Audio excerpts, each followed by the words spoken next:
대성고등학교 학생들이 강릉의 한 펜션에 놀러 갔다가 일산화탄소 중독으로 죽거나 다친 채 발견되는 사건이 있었습니다. 이게 12월 18일 날 있었습니다.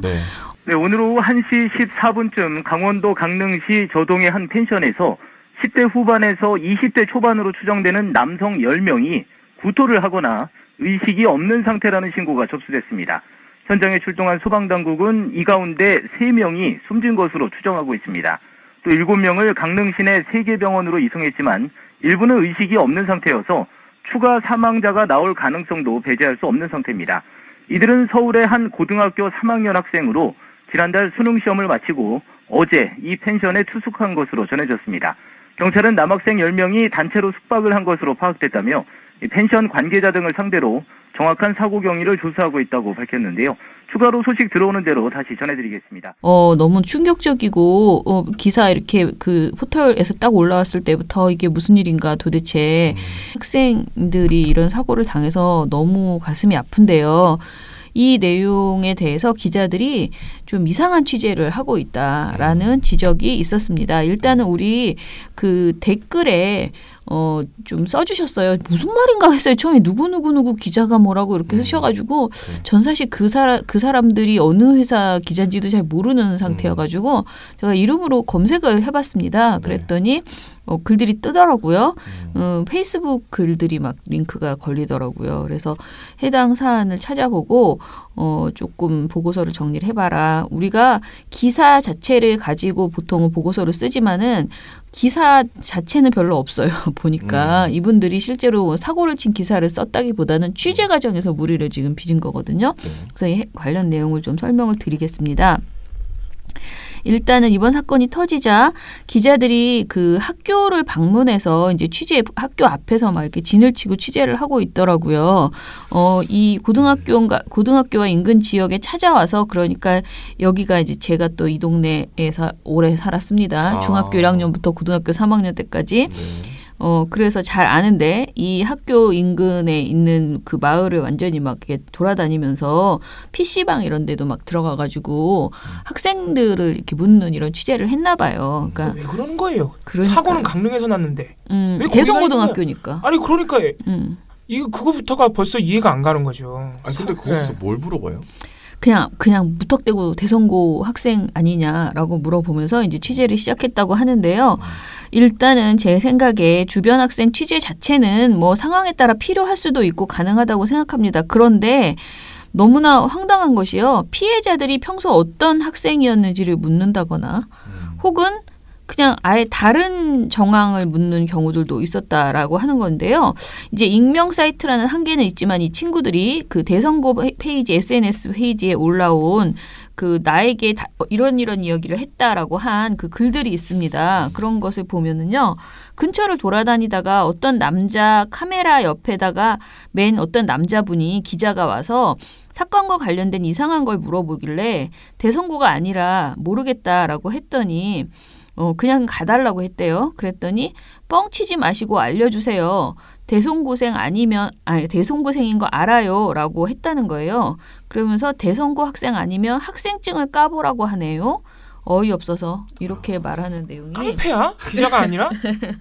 아니 도대체 거기서 그 학생들한테 물어봐서 뭘 얻어내려는 거예요? 아니 이게 사실이면 이거는 뭐 깡패지 깡패. 네. 근데 이 글에는 정확하게 어떤 기자인지는 그나마 안 써 있어요. 그러니까 어떤 기자가 나에게 와서 이런 말을 했는지는 안 써 있어요. 그런데 어찌됐든 이 학생이 일부러 거짓말을 해서 이런 글을 올리지 않았다라고 생각이 들고요. 왜냐면은 이게 정황이 어찌됐든 되게 자세하고 게다가 뻥치지 마시고는 저는 어쩌면 그냥 이렇게 자기가 오버해서 고등학생들이 이렇게 오버해서 한 말일 수 있지만은 대성고 학생 아니면 학생증 보여달라 이렇게 말했을 것 같아요.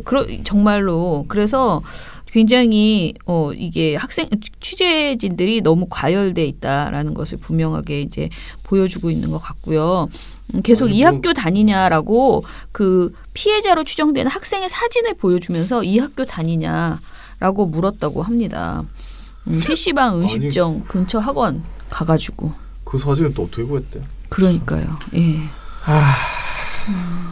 여러 사람의 제보가 있어요. 한 사람이 아니에요. 여러 사람의 제보가 학생들에 대한 기자들의 무리한 취재가 있다. 지금 행해지고 있다라는 것을 분명히 의심할 수 있는 내용의 제보들이 있습니다. 뭐 이런 내용도 있어요.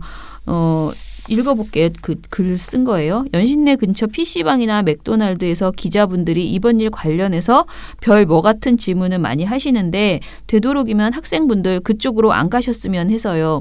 자리에 있는데 기자분 3-4명이 와서 피해 학생 이름 아냐, 몇 학년이냐, 어떤 기분이냐라고 묻는데 정말 소름이 돋네요. 학생분들 혹시 기자들이 물어보면 그냥 무시하시는 게 좋을 것 같습니다.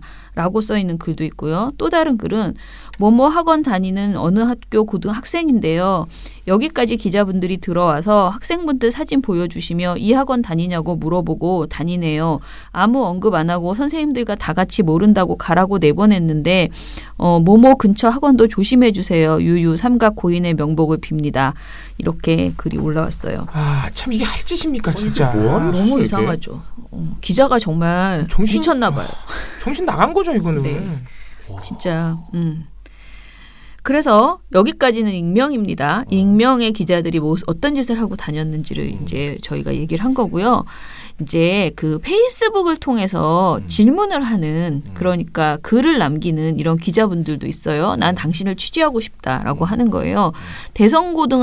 서울 대성고등학교 대신 전해드립니다라는 페이스북 페이지가 있어요.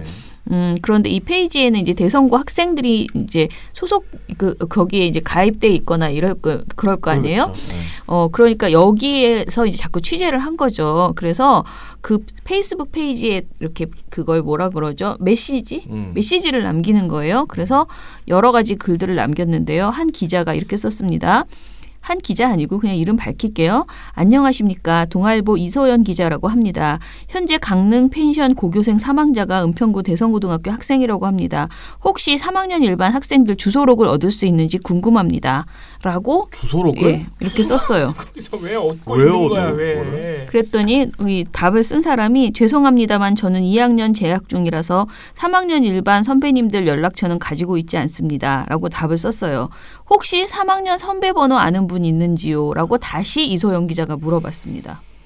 아니 원래 취재를 이딴 식으로 해요? 그러니까요. 그랬더니 답이 전화번호가 있기는 합니다만 아직 다수의 학생들이 누구인지도 제대로 파악이 안 된 상태라 번호를 막 드리기는 조심스럽네요. 죄송합니다. 저를 어떻게 찾으셨는지는 모르겠지만 3학년 선배님들 페이스북 위주로 주소를 구해보시면 찾으실 수 있으실 겁니다. 정말 이 학생이 엄청 정중하게 얘기하고 있잖아요. 오히려 그 학생이 고2인데 훨씬 더 어른스러워요. 맞아요. 예. 그랬더니 이소영 기자가 3학년 선배 페이스북을 특정하기 어려워서요. 대성고 대신 전해드립니다. 통해 연락드렸습니다. 혹시 3학년 선배 중 한 명 연락처를 받을 수 있을까요? 이렇게 거듭 물어봅니다.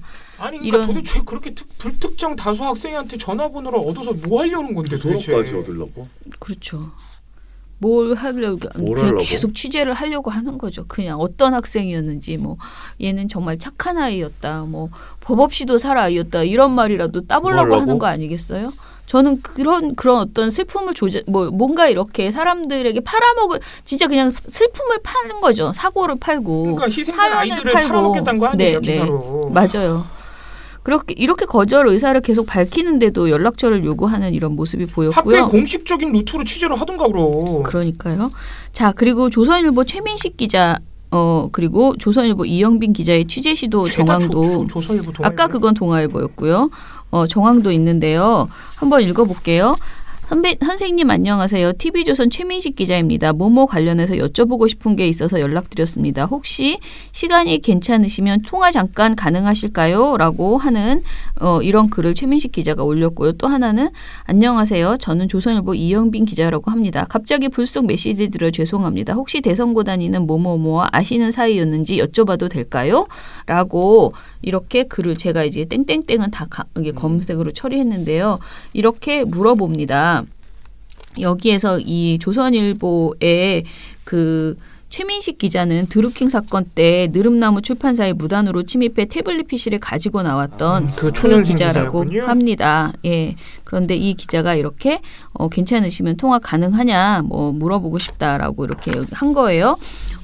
아무튼 저희가 그래서 열심히 이제 찾아봤는데요. 조선일보가 2017년 12월에 윤리규범 가이드라인이라는 것을 만들었어요. 자기네들 조선일보 윤리규범이에요. 아, 조선일보 그런 규범이 있어요? 네, 있어요. 아, 있구나. 그런데 그 중에 제3조 인터넷 취재라는 난이 있습니다. 여기를 보면 이런 말이 있어요. 메일이나 스마트폰의 문자 및 채팅 서비스 등을 이용한 취재는 기록으로 남는다는 사실을 염두에 둔다.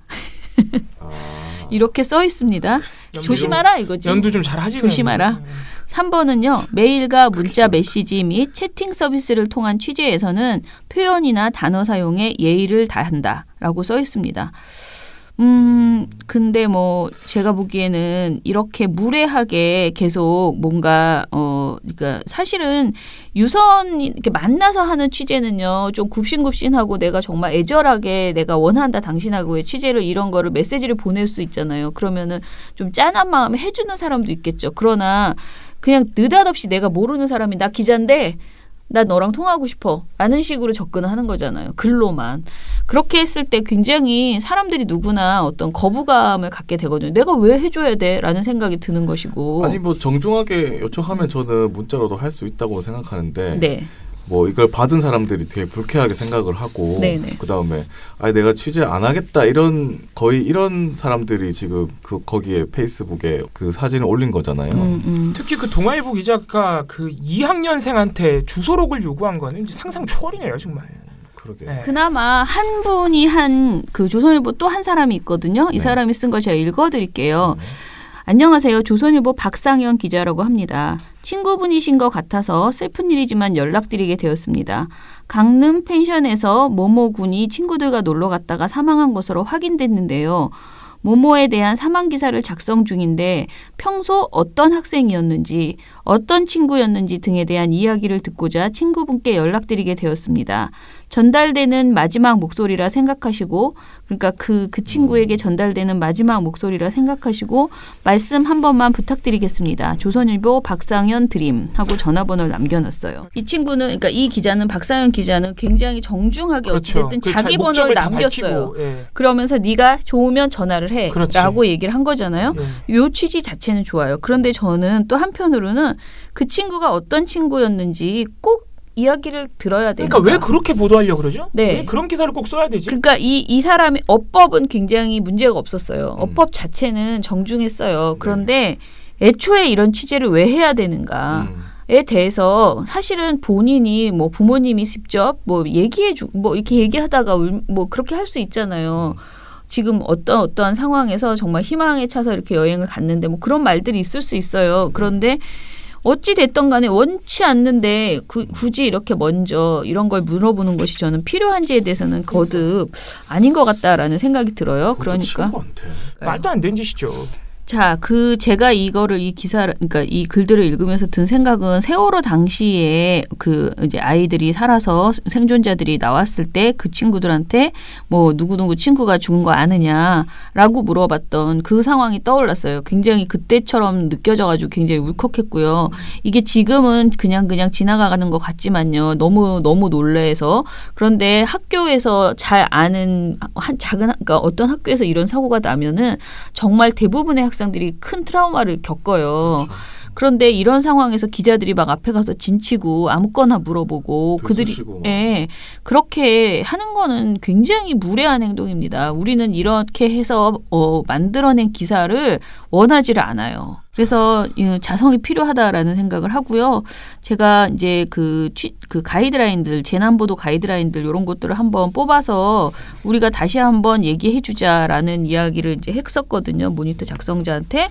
근데 이제 재난보도 가이드라인 하나 읽어드릴게요. 마지막 버전이에요. 한국언론진흥재단에서 발간했던 것이고요.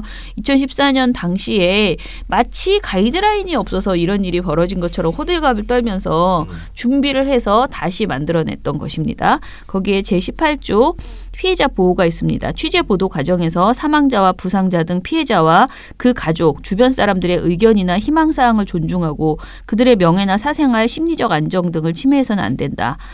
피해자 인터뷰, 피해자와 그 가족, 주변 사람들에게 인터뷰를 강요해서는 안 된다. 인터뷰를 원치 않을 경우에는 그 의사를 존중해야 하며 비밀 촬영이나 녹음 등은 하지 않는다. 인터뷰에 응한다 할지라도 질문 내용과 질문 방법, 인터뷰 시간 등을 세심하게 배려해 피해자의 심리적 유체적 안정을 해치지 않도록 각별히 주의해야 된다라고 되어 있습니다.